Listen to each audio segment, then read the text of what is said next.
토저의 예배인가 쇼인가. 제3장. 하나님이 받지 않으시는 예배도 있다.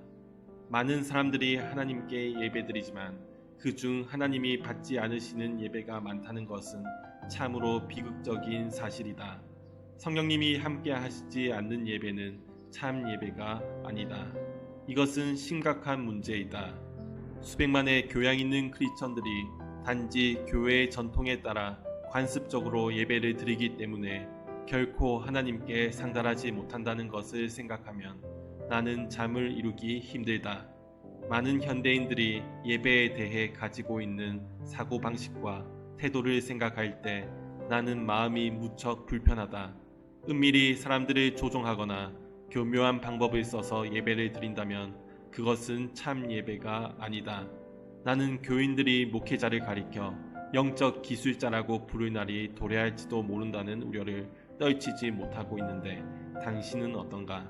당신이 삶의 각 부분들을 둘로 나누어 한 부분은 예배를 드리고 다른 한 부분은 예배를 드리지 않는다면 그것은 참 예배가 아니다. 교회에서만 예배를 드린다거나 위험한 폭풍이 불어닥치거나 혹은 자연의 신비롭고 장엄한 아름다움에 압도되었을 때만 예배드리는 것이라고 생각한다면 그것은 큰 착각이다. 내가 아는 사람들 중에도 아찔할 정도로 깎아지른 듯한 절벽의 커브길에 섰을 때 아주 영적으로 변하는 사람들이 있다. 성령이 함께 하시지 않으면 참 예배가 불가능하다. 우리가 하나님이신 예수 그리스도를 통하여 하나님께 참 예배를 드리려면 우리 안에는 반드시 하나님의 영이 활동하셔야 한다. 그러므로 예배는 하나님으로부터 시작되어 우리에게 찾아와 마치 거울에 반사되듯이 다시 그분에게로 돌아간다. 하나님은 이런 예배가 아닌 다른 예배를 받지 않으신다. 내 삶 속에 하나님을 불쾌하게 해드리는 것들이 있음을 내가 안다면 나는 하나님을 온전히 기쁘게 해드리는 예배를 드릴 수 없다. 내가 주일에 즐겁게 하나님을 예배했다 할지라도 월요일에 그분을 예배하지 않는다면 나는 주일에 참 예배를 드린 것이 아니다. 주일에 즐거운 노래로 찬양하며 하나님을 예배했다 할지라도 월요일과 화요일에 사업상의 문제로 하나님을 불쾌하게 해드린다면 나는 주일에 참 예배를 드린 것이 아니다. 다시 한번 나의 예배관에 대해 말하자면 하나님을 불쾌하게 해드리는 것이 내 안에 조금도 없을 때 비로소 그분은 나의 예배를 온전히 기뻐하신다. 하나님이 받으시지 않는 예배에는 여러 종류가 있다. 구약에서 그분은 가인의 예배를 받지 않으셨는데 그 이유는 그가 하나님과 타락한 인간들 사이에 속죄가 필요하다는 것을 인정하지 않았기 때문이다. 가인이 하나님께 드린 예배에는 세 가지 중대한 잘못이 있었다.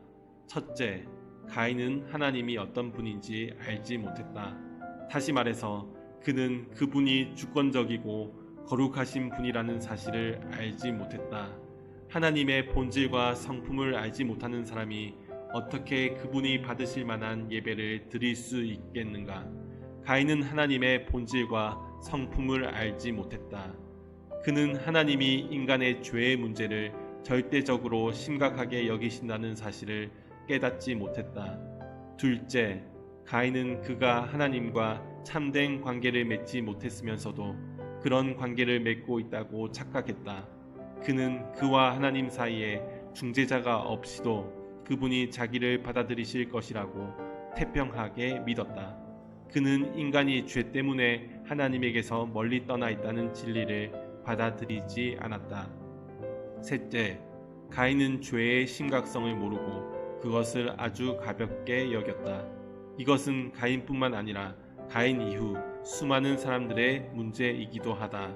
그러나 그들이 성경의 기록을 자세히 읽고 진지하게 생각해 볼 용의가 있다면 그들은 하나님이 죄를 얼마나 심각하게 여기시는지 알 수 있었을 것이다. 하나님은 거룩하신 분이기 때문에 죄를 미워하신다. 죄 때문에 세상에는 고통과 슬픔이 가득하게 되었고 무엇보다 인간은 인생 최고의 목적과 기쁨, 즉 하나님을 예배하는 기쁨을 잃어버렸다. 하나님은 이 사실을 잘 알고 계신다.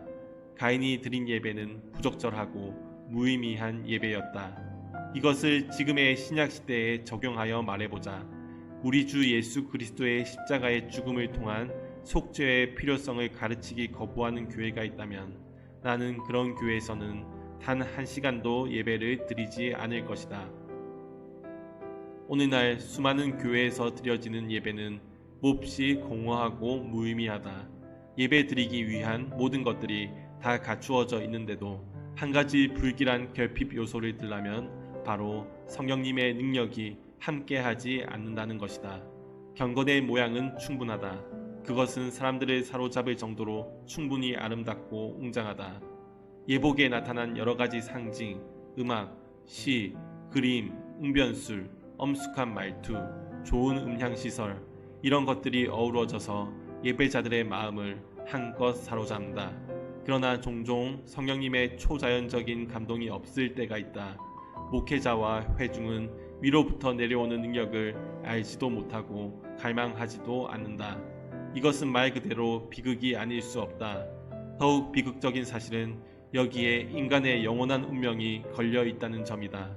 유감스럽게도 우리는 우리의 입술로 하나님을 예배하지만 삶으로는 그분을 예배하지 않는 일을 쉽게 저지르기도 한다. 그러나 단언하건대 당신의 삶이 예배하지 않는다면 결국 당신의 입술도 예배하지 않는 것이다. 우리의 전부, 즉 우리의 삶 전체가 예배해야 한다. 믿음, 사랑, 순종, 충성, 행위, 생명, 이 모든 것들이 예배에 동참해야 한다. 만일 당신이 삶의 각 부분을 둘로 나누어 한쪽은 하나님을 예배하고 다른 한쪽은 그렇지 않다면 당신은 참 예배를 드리는 것이 아니다. 교회에서 죽음의 목전에서 장엄한 신비 앞에서 우리의 영성이 깊어진다고 믿는 것은 대단한 착각이다. 사마리아인의 예배라는 것이 있다. 이것은 이단적인 예배를 뜻한다. 이단적인 사람이라고 해서 진리를 전부 부인하는 것은 아니다. 그는 자기가 좋아하는 것들은 받아들이고 자기가 싫어하는 것들은 거부하는 편협한 사람이다. 삶의 각 부분을 둘로 나누어 한쪽은 하나님을 예배하고 다른 한쪽은 하나님을 예배하지 않는 그것이야말로 이단적 예배, 즉 사마리아인의 예배이다. 자연 예배라는 것도 있다. 그것은 종교적 시이다. 그것은 장엄한 자연을 즐기며 명상하는 것이다. 자연 숭배자들, 아니 좀 더 정확히 말해서 자연을 통해서 하나님을 예배하는 자들은 아주 많다. 그들은 눈과 귀가 아닌 마음을 미에 집중시킨다.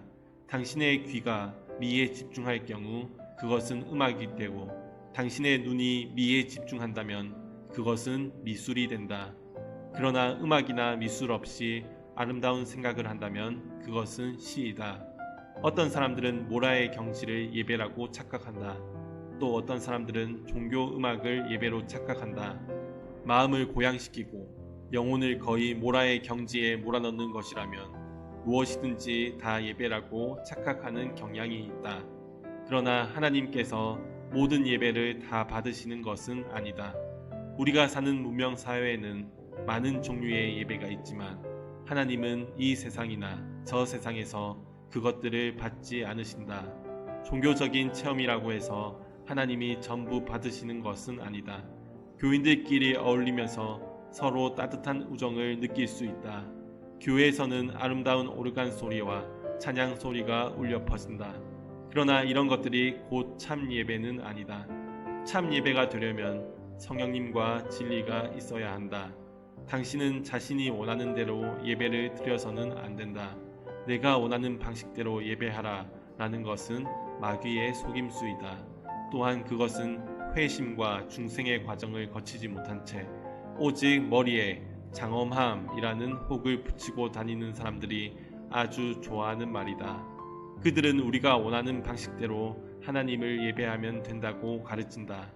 구속과 관계없이 종교적 체험을 할 수 있다. 그리스도인이 아니면서 회심하지 않고서도 지옥으로 달려가고 있으면서도 종교적 체험을 할 수 있다. 가인도 종교적 체험을 했다. 그는 하나님께 말씀드렸고 하나님도 그에게 말씀하셨다. 하나님을 경험했지만 그 경험이 구원과 관계없는 경험이 될 수도 있다는 말이다. 예배를 드리지만 잘못 예배 드릴 수 있다. 예배는 성령님 안에서 성령님에 의해서 이루어져야 한다. 누구든지 예배를 드릴 수 있다는 생각은 완전히 잘못이다.